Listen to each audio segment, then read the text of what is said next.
Hello, fellow cryptos. This is your host, Maddie, here with Cryptid Cove, a podcast I've decided to start out of my dorm room because why not? Most cryptids wouldn't be found if it weren't for spontaneity, am I right?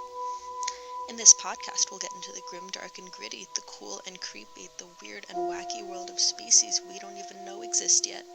But I believe they're out there, and I'm hoping to convince you they are too. And who knows, maybe they're listening right now. That said, let's get cryptic. Today, we're not necessarily talking about cryptids, but it's certainly a close enough topic. We're going to be taking a whack, if you get my drift, at some of the weirdest, craziest oddballs out there. We're diving deep into the realm of Lumberjack lore, and boy do I have some fun stuff planned for you today, my lovely listeners. Over the course of this podcast today, we're going to be talking about a few of my favorite lore creatures: the Funeral Mountain Pteroshotte, the Slide Rock Bolter, the Central American Wind Tosser, the Squonk, the Squidgecumsquee, I know I'm butchering that name, I'm sure, the Hide Behind, the Gumbaroo, and the Upland Trout. And if you don't know what those are, you'll know by the end of this podcast. So let's get cryptic, folks. First up on our list, we have the Funeral Mountain Pteroshotte, and these are probably some of my favorite oddballs of all time. Ever. If you know the story, I think they'll be your favorite too.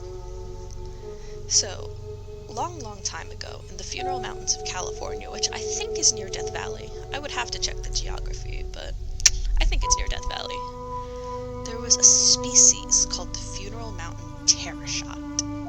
And the Funeral Mountain Pteroshotte looks really weird, okay? It's 6 feet tall, and it's coffin-shaped with 4 legs and, bug eyes and a weird, I don't know how to describe it. It's a weird face. But anyways, all the Funeral Mountain Pteroshottes do on the Funeral Mountains in California are eat and reproduce and just, stand there. And one day, all of them simultaneously decided to just migrate. No one knows where, and no one knows why. But all the Funeral Mountain Pteroshottes walked off that mountain in a straight line. And they just are walking simultaneously, and they're walking through a desert.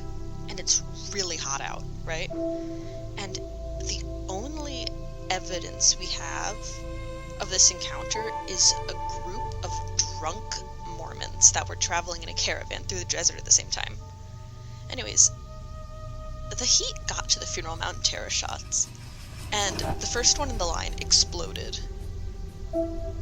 And it left a coffin-shaped crater in the ground about the size of the Pteroshotte. And then the one after that exploded, and the one after that, and it was just in a line. But the thing is, they kept walking in a straight line, and it was just completely unbothered. So they were just walking, and they were just vibing, folks. So that is one of the wackiest stories out there, because if you see a picture of it, it's definitely something to stare at. I'll put some links in the below, so y'all can see pictures of what they look like, because they are wacky. But that's pretty weird, right? And they're not even some of the craziest guys on this list. Get ready for the Slide Rock Bolter, because we're gonna have a whale of a time here.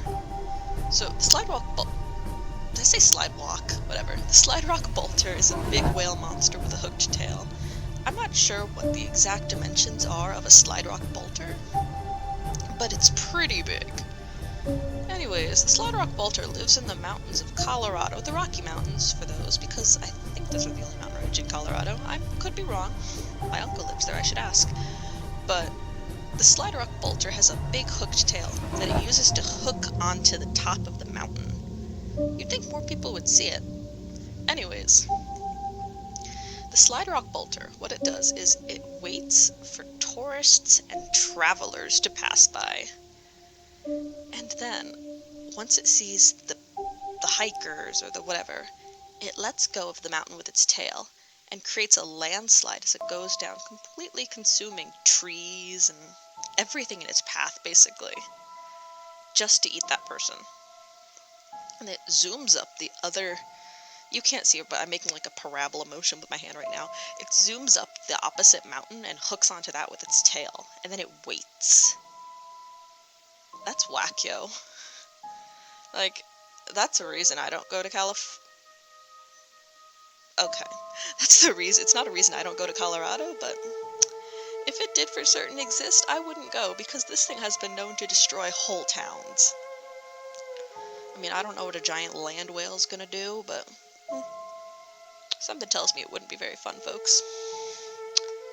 So now get ready for what I'm wind tossing your way, because this guy is probably one of the craziest dudes on this list. We are talking about the Central American wind tosser. The Central American wind tosser lives in the Isthmus region of California. It travels in packs. It's not a solitary creature. It has a stout, rectangular-shaped body, and it looks like a lion with several heads.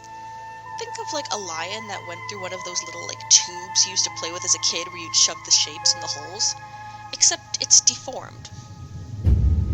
Well, I mean, it'd be deformed if it went through the tube, but it's like, okay, you know that one Junji Ito story? Where it's like, this is my hole, and they go through? Yeah, it's like that, kind of. It looks like that. Anyways, it has very sharp fur, kind of like a cat's tongue. It can only be brushed one way. And the head and tail can spin about 100 times a minute, because this dude is just that crazy.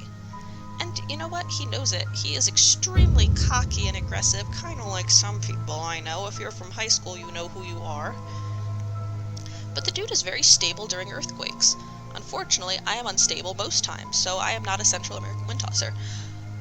It can walk in whatever direction it wants, and it's really hard to kill, because you shoot it, it's just going to do a flip. It's not great, and all it does is thrash, spin, and scream.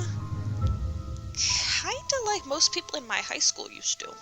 Again, you know who you are. And I'm not naming names, but you know who you are, folks. But if you did come across a Central American wind tosser, and it was just one, because I'm sure a whole pack of them would kill you, what you want to do is, you want to trap it in a tube or a tunnel, and it'll get so disoriented, kind of like me during a test. And it'll start walking in every direction and eventually tear itself apart. Now let's cue that one scene from The Room where it's like, you're tearing me apart, Lisa. It's like that. Now I'm not saying Tommy Wiseau is a Central American wind tosser, but we don't really know much about him, so he very well could be. Now, let's get to one I think most of my listeners will relate to, shall we? The squonk. The squonk resides in the hemlock forest of Pennsylvania. I don't know why I'm talking like a National Geographic reporter. The earliest known account of the squonk is in The Fearsome Creatures of the Lumberwoods by William T. Cox. It has ill-fitting, warty skin, kind of like me. It's ugly, and it knows it's ugly. Again, I relate too much to this creature.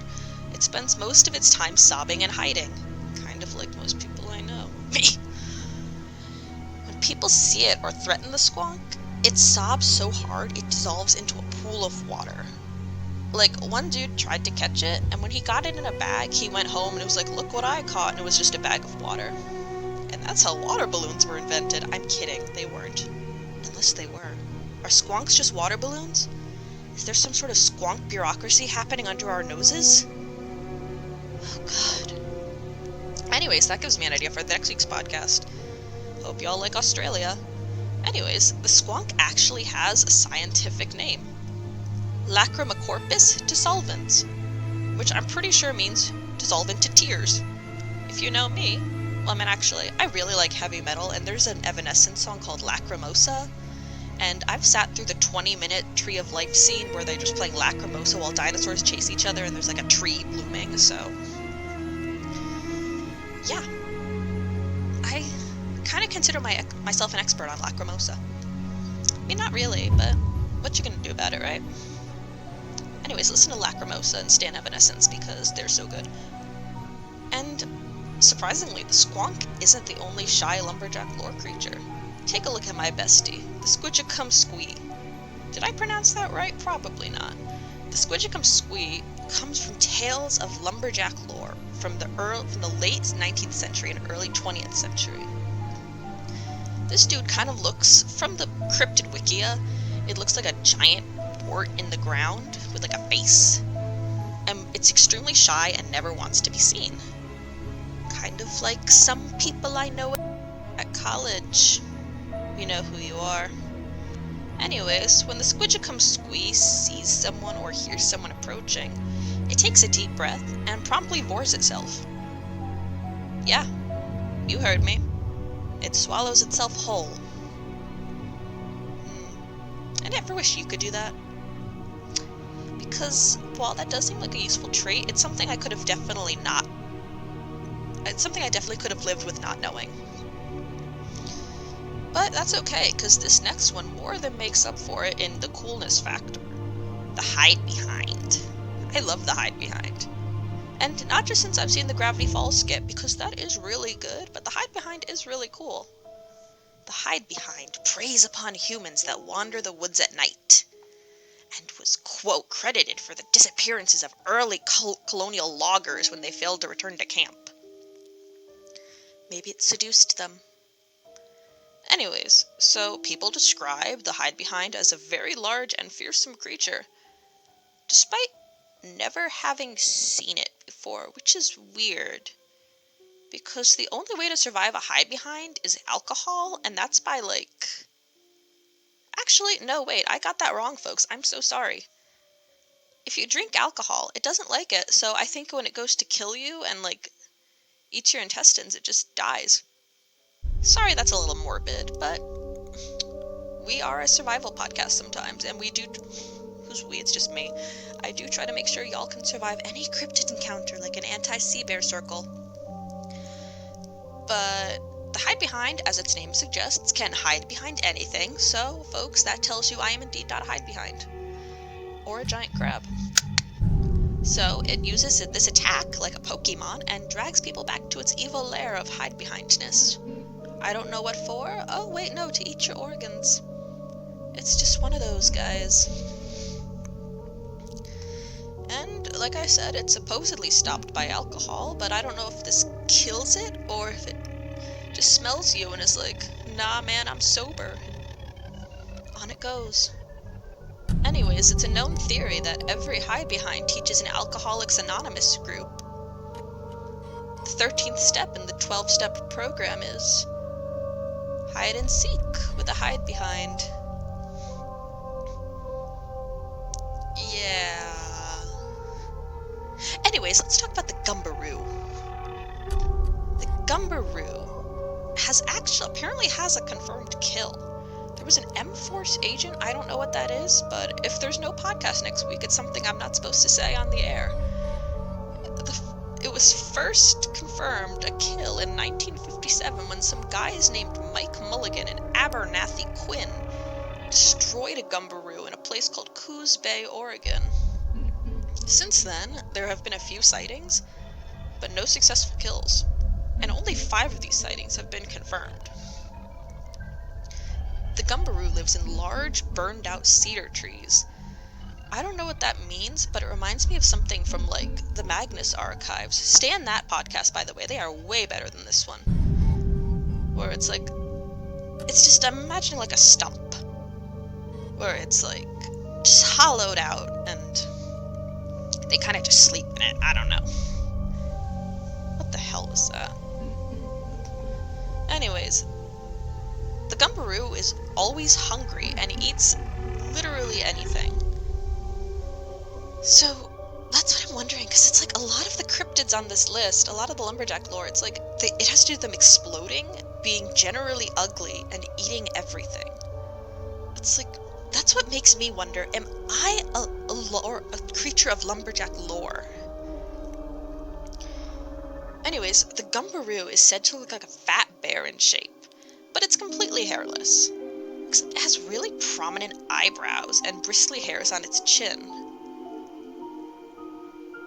And it has a really tough leather-like skin that makes it invulnerable to most ranged weapons and, like, attacks. So anything shot at it bounces off, but it is weak to fire, so, get your flamethrowers ready. God, that reminds me of that one Tumblr post where it's like, who locks, grab your magnifying glasses, or whatever, supernatural, grab your salt, you know what I mean. Like I said, the Gumbroo is always hungry, and devours anything it can see. Like a whole horse, a whole person, a barrel. But that's never enough, because it's always hungry. Now, let's talk about the scariest creature on this list. Like, this is not something you want to mess with. It's, like, really scary, guys. Let's talk about the upland trout. According to the Cryptid Wikia, the upland trout was a fearsome creature from North American folklore. These very adroit fish build their nests in trees and were very difficult to take. You heard me right, guys. The upland trout is a flying fish. A fish with wings, if you will. Or just really long fins it uses to fly. Anyways, the upland trout flies very well, but it will never enter the water, and they're good panfish, whatever the heck that means. And apparently people called tenderfeet were sent out into the woods to catch them. What's a tenderfoot? Is it like the Dwayyo and the Snallygaster, the arch nemesis of the upland trout? Or is it something more? A lover, maybe. But I'm having fun, and I'm hoping you're having fun too, because I love all 9 of you. There were 13 yesterday. I'm wondering where the other 4 went, but that's okay. We're fine. We're doing fine. Yeah, so Lumberjack lore is really interesting. I know a lot of people only know about, like, the basics, like Paul Bunyan and all that, but if you think about it, how do we really describe a cryptid? We know humans exist, and apparently Paul Bunyan was just a giant human. And yeah, he had a giant ox, and that classifies more as a cryptid, but really, how do we describe cryptids? Are they animals that we don't know exist? Because that's how I typically describe them, but I'm really curious to know what you guys think. Are cryptids, like... There have been a few cases, actually. I remember last year reading that they did discover a cryptid, so if a cryptid is discovered, does it really mean it's a cryptid anymore? At what point do we have to stop acknowledging that these cryptids don't exist? Like, I mean, I'm a firm believer, but at what point do we acknowledge that a cryptid might not exist? Like, is there a certain point in time? I'd love to hear your thoughts below. If y'all could shoot me a comment, like, what's an idea you have for a cryptid? I would really, really be interested, and next week I can read some of my favorite ones if I get any comments. That is me directly targeting you, by the way, to send comments. But, yeah. So, stay safe out there, folks, and stay cryptic.